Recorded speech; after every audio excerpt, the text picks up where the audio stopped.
Floyd Collins. You are Floyd Collins. It's January 1925, and you are obsessed. But your obsession isn't just about the rocks. You're in Kentucky, and you're watching your neighbor. Just a few miles away, he discovered a new cave entrance and became an overnight sensation. He's got a shiny new car, a house full of gold, and his name is plastered all over the newspapers. You're tired of being the poor caver. You want what he has. You want to find the next great onyx cave and make your name immortal. You're crawling through a tight passage in Sand Cave, solo, with nothing but a kerosene lamp. You find a stunning chamber, but as you're heading out, you knock a 55-pound rock loose. It doesn't just hit you. It pins your left foot in a narrow squeeze only 55 feet from the surface. For the next 18 days, you become the most famous person in America. This was the birth of the 24-hour news cycle. Thousands of people gather outside the cave. Vendors start selling hot dogs and balloons. It's a carnival of death while you are trapped in the dark. Cold mud just feet below their boots. Rescuers try everything. They dig a shaft and try to feed you, but a cave-in cuts off your access to help. By the time they reach you, it's too late. After you died, your body was eventually placed in a glass-topped coffin inside Crystal Cave for tourists to see. You wanted to be famous like your neighbor. Instead, you became a macabre roadside attraction until you were finally given a proper burial in 1989. Marcel Loubens. Imagine you are a pioneer. The year is 1952, and you are at the Pierre Saint-Martin cave in the Pyrenees. You are about to descend into one of the deepest pits known to man. You are Marcel Loubens,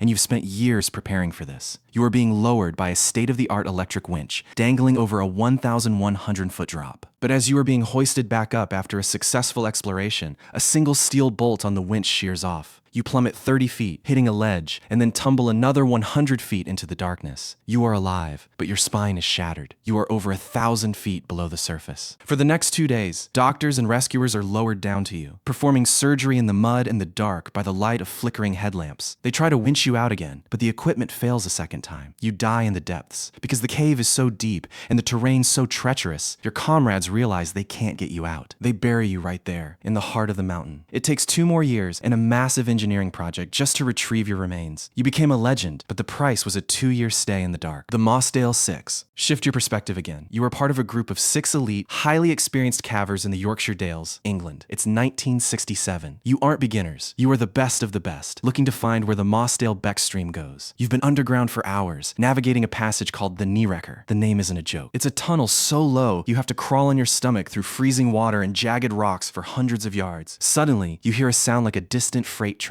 It's raining outside, a heavy moorland downpour, and the cave is flash flooding. There is nowhere to go. The passage is too long to retreat, and the water is rising to the ceiling in seconds. You and your 5 friends are trapped in a tiny pocket of air that is rapidly disappearing. Once the air pocket disappeared, you and your 5 friends eventually died. This remains the worst caving disaster in British history. The bodies were so deep, and the passage so dangerous that rescuers couldn't get them out for years. For 4 years, the cave was sealed as an official tomb. Eventually, the remains were moved further into the cave to a high-level chamber and buried there. To this day, if you are brave enough to cave in Mossdale, you are literally walking through a graveyard. The names of the 6 are carved into the rock nearby, a permanent reminder that the mountain always wins when it rains. The Ghost Dive. We're moving from the mud to the water. This is cave diving, frequently cited as the most dangerous sport on the planet. You are in Norway, at the Plura Cave system, along with your 2 friends. You took the deep dive. You're over 400 feet below the surface in ice-cold water, navigating a labyrinth that has never seen the sun. Disaster strikes when Jari Huotarinen tangles his gear in the safety line. Panic instantly spikes his heart rate, causing him to burn through his limited air supply. Seeing the struggle, Jari Usamaki rushes over to cut him loose, but the extreme depth makes heavy breathing toxic. Carbon dioxide poisoning overcomes him, and he slips away, drowning right beside his trapped friend. As the only survivor, you battle your way back to the surface and immediately inform the authorities of the disaster. When the government assesses the site using technical maps, they declare any recovery attempt would kill more divers, sealing the tomb forever. But you cannot leave your brothers behind. In a secret, illegal heist, a team of Finnish divers returns to the abyss. You swim past the cold, motionless bodies of your friends, cutting them loose in the total darkness. Every movement is a gamble, as a single snag means you join them eternally. You filmed the entire recovery for the world to see, proving that the bond of loyalty is stronger than the fear of the abyss. Tam Luang.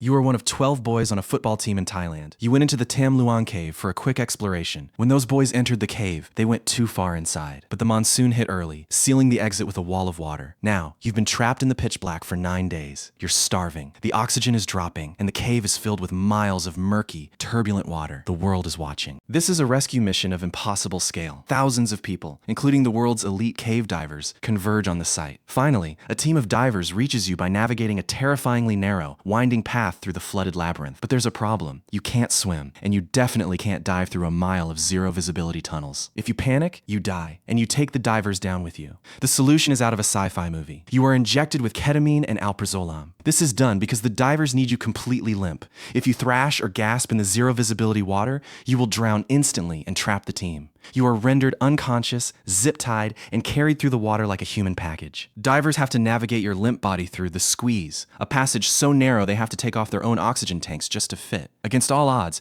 every single boy is brought out alive. It is the greatest rescue in history, but it came at a cost. One Thai Navy SEAL died during the setup, and another died later from an infection contracted in the deep, muddy water. John Jones.